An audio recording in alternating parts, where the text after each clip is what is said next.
ఆంధ్ర తెలంగాణలో తక్కువ ఫీజులతో high quality results ఇస్తున్న ఏకైక సంస్థ తిరుమల్ ఐఏఎస్ ఇన్స్టిట్యూట్. సోషల్ మీడియాను ఉపయోగించుకుని పచ్చళ్ళ బిజినెస్ బానే చేస్తున్నారు. టేస్ట్ ఎలా ఉంది, ఆర్డర్లు ఎలా వస్తున్నాయో మనకైతే తెలీదు. కానీ మాటలే కాస్త అదుపు తప్పాయి. నోరు మంచిదైతే ఊరు మంచిదవుతుందనే సామెతను మర్చిపోయారు. వ్యాపారం ఏదైనా దేవుడు కస్టమరే అని ఆలోచన చేయలేకపోయారు. ఫలితం కళ్ల ముందు కనిపించింది. దెబ్బకు దిగొచ్చారు.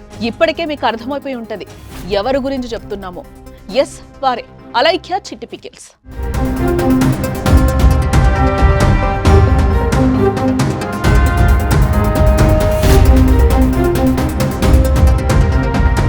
వారు ఏ సందర్భంలో భూత పురాణం చేయాల్సి వచ్చిందన్నది, ఎందుకు భూతులు తిట్టారన్నది వారి విజ్ఞతకే వదిలేసి మనం మాట్లాడటం కంటే ఆ ఇష్యూ నుంచి నేర్పిన గుణపాఠంపై మాట్లాడుకోవాలి. సోషల్ మీడియాను ఫాలో అయ్యే వారికి అలైఖ్య చిట్టి పికిల్స్ గురించి ప్రత్యేకంగా ఏం చెప్పనక్కర్లేదు. ఇన్స్టా, యూట్యూబ్ లో మీరు చాలా ఫేమస్ కదా. రాజమండ్రి కేంద్రంగా పచ్చళ్ల వ్యాపారాన్ని అలైఖ్య చిట్టి పికిల్స్ పేరుతో ఓ యువతి కుటుంబం నిర్వహిస్తోంది. తండ్రి చనిపోయాక అన్ని తానే ముగ్గురు సిస్టర్స్ విజయవంతంగా రన్ చేస్తున్నారు. ఉపాధి కోసం మహిళలు సొంత వ్యాపారం చేయడం తప్పేం కాదు. ఆ విషయంలో మహిళలు ముందుకు రావాలి, నలుగురికి ఆదర్శంగా కూడా నిలవాలి. ఆటుపోట్లను సవాళ్లను ఎదుర్కొని ఓ ముందడుగు వేయాలి. ఇలా ముందడుగు వేసి అలైఖ్య పికిల్స్ ప్రారంభించటాన్ని అభినందించాల్సిందే. ఆ వ్యాపారాన్ని సోషల్ మీడియా ద్వారా విస్తరించిన తెలివికి హ్యాట్స్ ఆఫ్ చెప్పాల్సిందే. ఇందులో నో డౌట్ కూడా. కానీ వ్యాపారంలో కస్టమర్సే దేవుళ్లుగా అని కొటేషన్స్ ఇవ్వడం కాదు, వారితో మర్యాదగా మెలగాలి కదా. ఆ విషయాన్ని చిట్టి పికిల్స్ మర్చిపోయారు.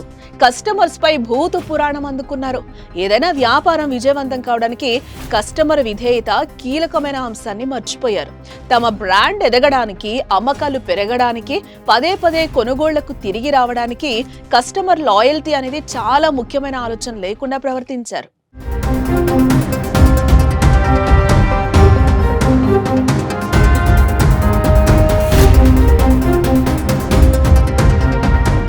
సోషల్ మీడియాలో చిట్టి పికిల్స్ ఫేమస్ కావడంతో తెలుగు రాష్ట్రాలతో పాటు దేశ విదేశాల నుంచి కూడా ఆర్డర్స్ వస్తున్నాయి. ఈ నేపథ్యంలో వారు ఓ వాట్సాప్ బిజినెస్ అకౌంట్ ద్వారా ఆర్డర్లు తీసుకుంటున్నారు. ఇటీవల ఓ కస్టమరు ఆ వాట్సాప్ అకౌంట్ లో పచ్చళ్లు మెనూ చూసి ఇంత ధరలు ఎందుకున్నాయో అంతుబట్టడం లేదని ప్రశ్నించాడు. దీంతో అటు నుంచి అభ్యంతరకరంగా బూతులు తిడుతూ ఫీమేల్ వాయిస్ తో మెసేజ్ వచ్చింది. ఆ బూతులు రాయలేనివి, చెప్పలేనివిగా ఉన్నాయంటే ఎలా తిట్టారో ఒకసారి అర్థం చేసుకోవచ్చు. వారు వాడిన భాష పరమ నీచంగా ఉంది. ఆ తిట్ల పురాణంపై సోషల్ మీడియాలో చిట్టి పికిల్స్ పై విపరీతంగా ట్రోలింగ్ జరుగుతోంది. ఈ దెబ్బకు వారు ఏకంగా దుకాణం కొన్ని రోజులు మూసుకోవాల్సిన పరిస్థితి ఏర్పడింది. ట్రోలింగ్ తీవ్రతకు వాళ్ళ ఫోన్ నెంబర్లు ఆపేశారు. అంతేకాదు ఆ వాట్సాప్ అకౌంట్ కూడా డిలీట్ చేసేశారు. ఈ దెబ్బకు వారు దిగొచ్చారు. తప్పైందని క్షమాపణలు వేడుకుంటున్నారు. నేను అలైఖ్య చిట్టిని మాట్లాడుతున్నాను. నేను తప్పు చేశాను. ఎవరినైతే ఇప్పటి వరకు నేను తిట్టానో వాళ్ళందరినీ సారీ అడుగుతున్నాను. నేటి కాలంలో ఆడపిల్లలు గంభీరంగా ఉండాలి. అవమానించినా, అసభ్యకరంగా మాట్లాడినా వారికి సమాధానం ఇవ్వాలి. దాంట్లో ఎటువంటి తప్పు లేదు, డౌట్ లేదు. అది తప్పని కూడా ఎవరు అనరు. కానీ మన నాలుక అదుపులో లేకపోతే కష్టాలు తప్పో. అందులో నోటి నుంచి వచ్చే ప్రతి మాట ఆచితూచి ఆడాలి. మన మాట తీరులోనే మనలో ఉండే సభ్యత, సంస్కారం బయటపడతాయి. మన మాటల ద్వారానే ఎదుటివారి యొక్క ప్రశంసలను పొందొచ్చు. మన మాట తీరును బట్టి మన వ్యక్తిత్వాన్ని అంచనా వేస్తారు. మన మాటల్లో పదును కాస్త పట్టు తప్పి హద్దు మీరితే అరదండలే. అలైఖ్య చిట్టి పికిల్స్ విషయంలోనే కాదు, ప్రతి వ్యాపారంలో కూడా నోరు అదుపులో ఉండాలి. కస్టమర్స్ లాయల్టీ కనిపించాలి. వారికిచ్చే మర్యాదనే వ్యాపారం విజయానికి నాంది.